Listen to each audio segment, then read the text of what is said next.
Hello, hola, bonjour à tous, bienvenue sur ma chaîne YouTube.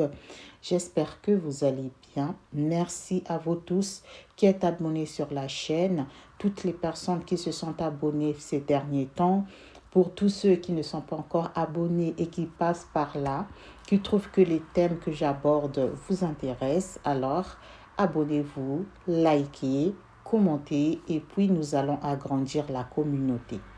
Le thème d'aujourd'hui concerne le mariage. Alors, peu importe le mariage que tu es en train de préparer, tu as besoin d'une préparation non seulement physique, tu as aussi besoin d'une préparation morale sur la santé mentale. Alors, la santé mentale, c'est un thème qui ne nous intéresse pas trop, qui est un sujet tabou dans la société africaine et surtout chez nous, les femmes africaines. Alors, pour que tu te prépares très bien sur ton mariage, peu importe le thème que tu as choisi, peu importe le mariage que tu es en train de préparer, que ce soit le mariage religieux, le mariage civil ou bien le mariage traditionnel, c'est celui qui me concerne. Moi, j'ai fait un mariage traditionnel. Les photos qui défilent, donc c'est moi et mon mari. Nous avions fait notre mariage traditionnel au pays. Donc, c'est pour ça que je viens donner mes trois principaux conseils par rapport à comment est-ce que je me suis préparée. C'est très important la préparation. C'est pas seulement la préparation financière, c'est pas seulement la préparation sur le plan de la fête, comment les gens vont s'habiller, comment les gens vont être contents. Tout cela va te donner une certaine pression et cette pression peut dégrader ta santé mentale. Donc, le premier des choses qu'il faut faire, donc le premier conseil, en tout cas selon moi, c'est de faire le sport. C'est prendre cette disposition-là pour que tu puisses, si tu ne fais jamais de sport, tu commences au moins 6 mois avant ton mariage de faire un sport. 30 minutes tous les jours. Tu peux monter les escaliers, tu peux marcher, tu peux faire de la natation pour ceux qui sont déjà aguerris, qui connaissent nager par exemple. Pour ceux qui font par exemple de la gymnastique. En tout cas, cherche quelque chose pour pouvoir te dépenser. Dépenser de trop d'énergie, des problèmes qui peuvent surgir au moment où tu es en train de préparer ton mariage. Les problèmes peuvent être d'ordre du mariage ou bien extra-mariage, c'est-à-dire que ça n'a rien à voir avec ton mariage, mais tu vas être saturé moralement parce que tu penses beaucoup, parce que tu veux que ton mariage soit le meilleur, parce que tu vas être la star le jour de ton mariage. Donc, il faut te préparer sur le plan moral. Et le sport, c'est bon pour la santé. C'est vraiment un bon allié. Non seulement tu vas porter les talents, donc tu dois te préparer aussi physiquement, c'est-à-dire à supporter les talents, que tu ne puisses pas les enlever pendant, même si tu es en train de danser.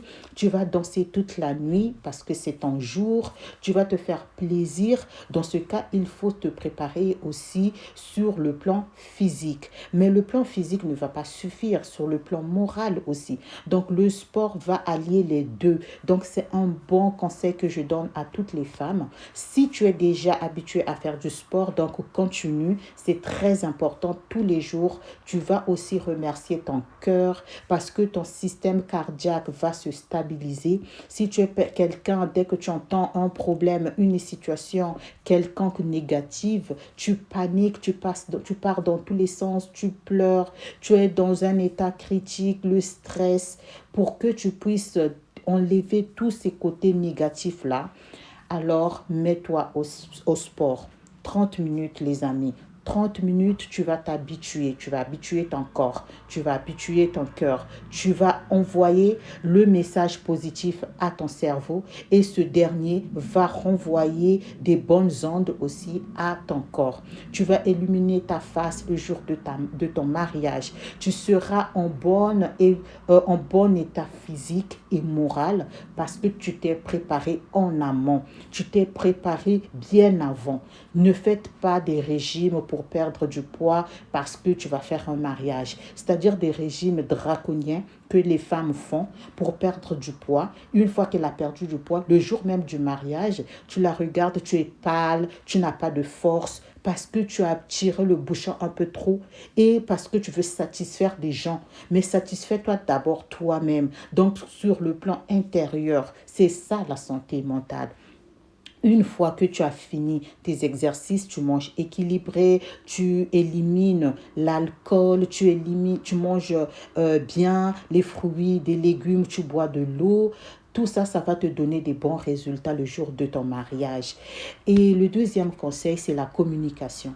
Il faut communiquer avec ton mari, avec les membres de ta famille, les gens qui vont t'aider pour organiser ton mariage. La communication aussi, c'est la clé. Quand un problème ne va pas, tu en parles. Quand quelque chose, tu trouves que ça va pas aller, tu dis aux autres. Les autres aussi ont des bonnes idées. Ils vont pas t'imposer, vous serez complémentaires pour éviter des frictions, pour éviter aussi les non-dits, pour éviter aussi des mauvaises pensées, que ce soit des autres ou bien chez toi. S'il y a la communication, vous allez vous entendre et toi aussi, tu vas diminuer le côté anxiété parce que tu en as parlé, parce que tu en as dévancé et parce que tu as pris des bonnes décisions, que ce soit pour toi, pour ton mari et pour tout le monde. Que tout le monde soit en accord et que vous soyez complémentaires. Le troisième conseil, c'est le repos. Une fois que l'euphorie est passée, les stress, les paillettes, tout ce qu'on devrait faire est passé, vous étiez en liesse, tout est passé, vous devrez vous reposer. C'est-à-dire que c'est comme quelqu'un qui a fait du marathon. Il court tellement vite et à un moment donné, la course va s'arrêter. Donc, ton énergie que tu as dépensée, tu dois le récupérer. Et pour le récupérer, c'est quoi? Se reposer, se relaxer, dormir, ne plus écouter les mauvaises idées. Que là, ça n'avait pas marché, là, ça avait marché, ce n'est plus ton problème.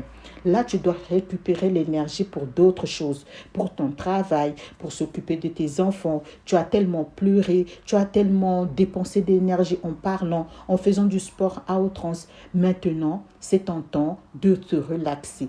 Se relaxer ne signifie pas que tu vas laisser le sport. Évidemment, il faut continuer le sport parce que c'est bon pour ta santé et il faut continuer aussi à pouvoir entretenir ton corps. Donc, il faut prendre le temps de dormir parce que quand tu étais en préparation, tu ne dormais pas assez, surtout le moment où les jours J, on perd le sommeil. Mais le sport, quand tu fais le sport, ça va te donner, ça va te booster et tu vas avoir toujours un bon sommeil. Donc, c'est très important de se reposer, de se relaxer, de prendre du livre, de prendre du recul. C'est ça la lune de miel. La lune de miel, c'est pour se reposer. Tu es avec ton mari, rien qu'avec ton mari. Vous laissez les enfants une semaine après votre mariage pour vous ressourcer, pour avoir des bonnes énergies. Ça, c'est très bon pour la santé. Donc, si je récapitule, il y a les exercices que tu dois faire, c'est-à-dire le sport. C'est très bon déjà pour la santé de tous les jours.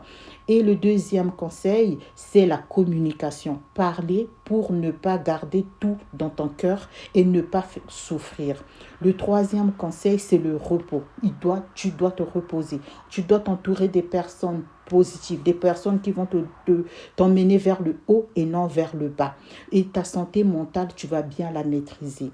Si vous êtes en train de préparer votre mariage, peu importe, alors prenez soin de votre santé mentale, surtout les chères dames. Les hommes, c'est un peu différent. Je ne peux pas témoigner pour les hommes, mais pour les femmes, oui, je peux témoigner parce que je suis passée par là et qu'on a besoin vraiment des conseils. Merci encore pour toutes ces personnes qui m'ont suivi et je vous fais des gros bisous. Hasta luego. Ciao.